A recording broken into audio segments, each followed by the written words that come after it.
I understood something was seriously wrong the moment I started changing my routines without deciding to do it. I stopped opening certain windows, I checked the locks more times than necessary, and I began timing my showers so they wouldn't overlap with the hours my neighbor was usually outside. None of this made me feel safer, but my body kept doing it anyway. I live alone in a small house at the edge of a quiet street. It is not isolated, but it is quiet enough that sounds travel clearly at night. I chose this place because it felt simple and manageable.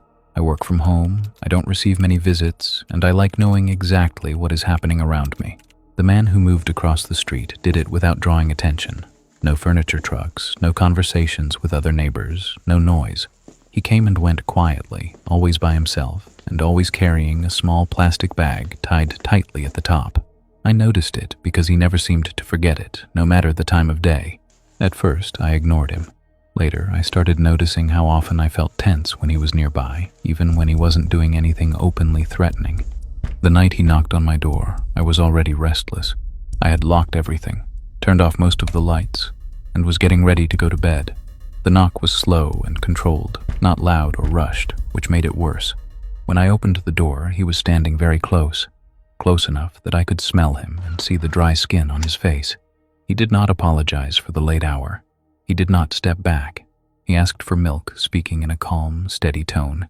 Milk. I just need a little. I ran out. I didn't want to help him, but I did. I grabbed the carton and handed it to him without letting him inside. His fingers touched mine longer than necessary, and he smiled as if this moment mattered to him. When I closed the door, my heart was beating hard. I locked it and stayed there for several seconds, listening. That night, I barely slept. A few days later, I noticed a new window on his house. It was placed higher than the others and faced directly into my bedroom. I was sure it hadn't been there before. Before anything obvious happened, there was a long stretch of discomfort. I avoided standing near windows. I closed my blinds earlier each day. My movements became careful, controlled, as if I was trying not to attract attention. The first time I saw him watching me, it was at night. He was standing inside that unfinished window, looking directly into my room. He wasn't hiding or pretending to do something else. He was focused on me. After that, he started appearing everywhere. At the store, he stayed behind me in the aisles. On the street, his footsteps followed mine. I started feeling nervous even inside my house, especially at night. Fear stopped being a thought and became a constant physical presence. Before I confronted him, I spent days trying to convince myself that I was exaggerating, that fear was making me see patterns that weren't there, but my body didn't believe those excuses. I was exhausted, tense, and on edge all the time. When he approached me outside my house, something snapped. I yelled at him to leave me alone and stop watching me. My voice shook, but I didn't stop. I lied and said I had a partner, hoping that would make him lose interest. He smiled calmly and stepped closer. I know that's not true. I know you don't have anyone. Then he listed details about my life that terrified me, my schedules, my habits, who visited me, and how long I stayed in the shower. I felt exposed and helpless standing there. I ran inside, locked everything, and called my friend. I asked her to come stay with me. She said yes, but she was about 30 minutes away. Waiting alone was unbearable. Every sound made my heart race. I sat on my bed with the TV on, barely paying attention, checking my phone constantly. I didn't hear him enter the house. One moment I was alone, and the next he was in my bedroom. He moved quickly and without hesitation. He just ran at me. I didn't have time to react. I didn't have time for anything.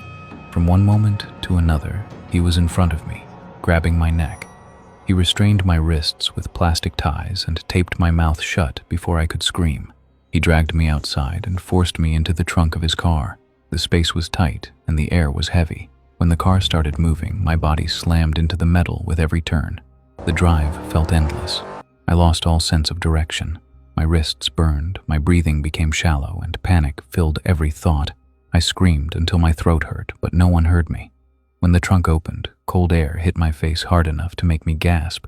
I couldn't see houses anymore, only trees packed so close together that the darkness between them looked solid.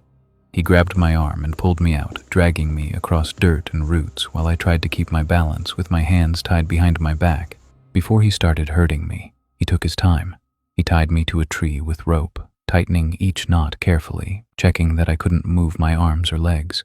He stood in front of me and talked, calm and focused. He told me I had embarrassed him, that rejecting him was the same as insulting him, and that I needed to understand what happens to women who think they can decide things on their own. He hurt me in ways that were meant to last. He hit me hard enough to knock the air out of my lungs, then waited until I could breathe again before doing it again. He pressed tools from his bag against my skin, slow and controlled, watching my reactions closely. When I tried to pull away, he tightened the ropes until my wrists burned and my legs went numb. Hours passed like that, or maybe less. I lost track of time. My body was shaking, exhausted, and barely responding. When he finally stepped back, he told me I should have been grateful for the attention he gave me. He poured fuel over my legs and torso, the smell sharp and overwhelming. When he lit it, the pain exploded instantly, tearing through my body so fast I couldn't even process it. I screamed until my throat burned, until sound stopped coming out, until I thought my body would shut down completely. Police arrived before I lost consciousness. My friend had called them when I didn't answer. I woke up days later in a hospital. Half my body was burned. My friend was there, crying. His name was Joshua Wade. He was already wanted. I wasn't his first victim. I survived, but I don't live alone anymore. Some things don't leave you. They stay.